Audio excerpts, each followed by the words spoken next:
घर की लड़ाइयाँ कितनी भी हो, लेकिन ये भी सच है कि किसी पर कोई आपत्ति हो तो अपना ही परिवार साथ देता है। भैया, मेरे पीछे पुलिस लगी है, प्लीज मुझे बचा लो। रवि और राज दो भाई, लेकिन दोनों में कभी नहीं पटी। अरे क्या हुआ छोटे, क्या कर दिया तूने? अरे कुछ नहीं भैया, मेरा दोस्त है ना राजू, वो मुझे लेकर बैंक गया था। मुझे नहीं पता भैया कि वो वहाँ बैंक लूटने जा रहा है। मैं उसके साथ बैंक में घुसते ही सीसीटीवी कैमरे में दिख गया हूँ। अब पुलिस मुझे ढूंढ रही है भैया, मुझे बचा लो। राज कुछ सोचता है, फिर कहता है, ओके, तुम यहीं रुको, मेरा एक दोस्त पुलिस में है, मैं बात करता हूँ। तभी वहाँ रवि की बीवी राज की बीवी के साथ आ जाती है। तुम लोगों के घर जब तक पुलिस का आना जाना है, बच्चों को यहीं छोड़ दो, उन पर असर ठीक नहीं पड़ेगा। तभी वहाँ पुलिस आ जाती है। चलो चलो, कौन है रवि, थाने चलो। मैंने कुछ नहीं किया, मुझे कुछ नहीं पता। अरे वो तो पुलिस स्टेशन चलकर ही पता चलेगा कि कुछ पता है कि नहीं, चलो। कहानी का फ्लैशबैक। भैया, मुझे मेरे मकान में हक चाहिए ही चाहिए। अरे लेकिन छोटे, अभी मेरे बच्चों पर काफी खर्चा है, तेरी भाभी की भी तबीयत ठीक नहीं रहती, बजट बिल्कुल नहीं है कि मैं अलग होकर रहूं। देख लो भैया, 1 महीना है तुम्हारे पास, जल्दी से घर खाली कर दो।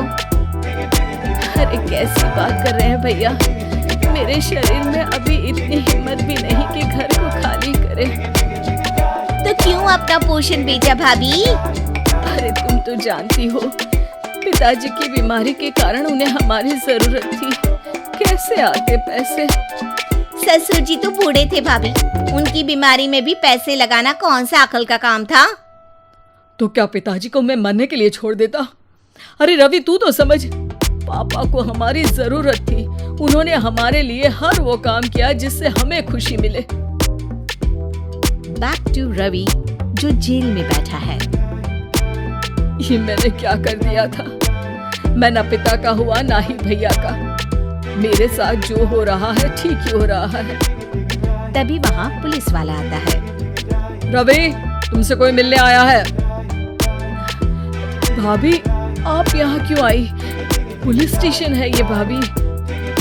भैया, आपकी जगह मेरा भाई होता तो क्या मैं नहीं आती? अच्छा, ये खाना ले लीजिए, खा लीजिएगा। आपके भैया लगे हैं वकीलों और पुलिस वालों से बात करने में, डरने की कोई बात नहीं। जब आपने गुनाह किया ही नहीं तो सजा भी नहीं मिलेगी। रवि भाभी को देखकर रोने लगता है।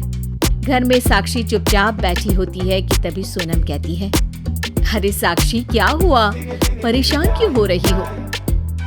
भाभी, अभी अभी पुलिस स्टेशन से खबर आई है, इन्हें बड़े जेल में शिफ्ट किया जा रहा है। मैं क्या करूंगी भाभी?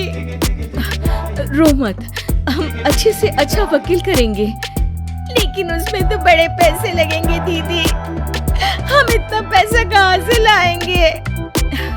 अरे क्यों, ये मकान है ना, और मेरे कुछ गहने भी है। साक्षी की आंखों में पानी आ जाता है।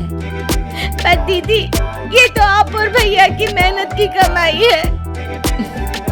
पापा के बाद भी तो हम लोगों का सब खत्म हो गया था, पापा को तो बचा नहीं पाए, लेकिन भैया को जरूर बचा लेंगे, और भगवान चाहेंगे ना तो दोनों भाई मिलकर इससे भी बड़ा मकान खड़ा कर लेंगे। साक्षी। थोड़ी देर में राज वहाँ आता है। सोनम सही कह रही है साक्षी, पैसों की कमी के कारण किसी भी बेगुनाह को सजा नहीं मिलती। राज एक अच्छा सा वकील करता है। सोनम और साक्षी बचाए पैसे और अपने गहनों को बेचकर रवि का केस लड़ते हैं और जल्द ही रवि जेल से बाहर आ जाता है। रवि राज को गले लगाकर कहता है, भैया मुझे माफ कर दो, मुझे साक्षी ने सब कुछ बताया है।